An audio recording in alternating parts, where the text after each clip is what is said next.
চীনের তিব্বতে ৬.৮ মাত্রার শক্তিশালী ভূমিকম্পের আঘাতে অন্তত ৯৫ জন নিহত হয়েছে। আহত হয়েছে অন্তত ১৩০ জন।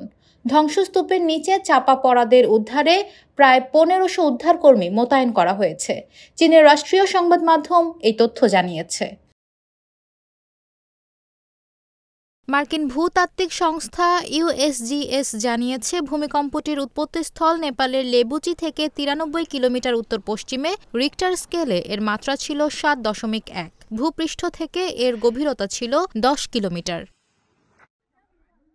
United states geological survey USGS জানিয়েছে, স্থানীয় সময় ৯টা ৫ মিনিটে ৭.১ মাত্রার ভূমিকম্পটি আঘাত হানে এবং এরপর একাধিক আফটারশক অর্থাৎ ভূমিকম্প পরবর্তী ছোট কম্পন হয়।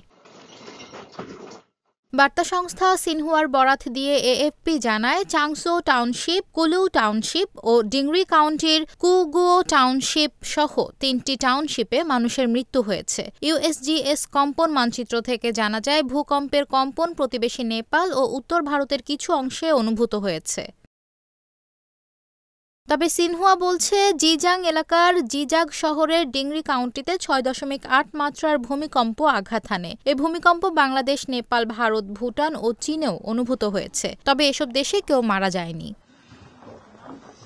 তিব্বতীয় ও ভারতীয় টেকটনিক প্লেটের ভাঁজে নেপালের অবস্থান হওয়ায় দেশটিতে প্রায়ই ভূমিকম্প হয়ে থাকে। ২০১৫ সালের ২৫ এপ্রিল পোখারা ও কাঠমান্ডুর মধ্যে রিক্টার স্কেলে ৭.৮ মাত্রার এক ভূমিকম্পে ৮,৯৬৪ জনের প্রাণহানি ঘটেছিল। আহত হয়েছিলেন ২২,০০০ মানুষ।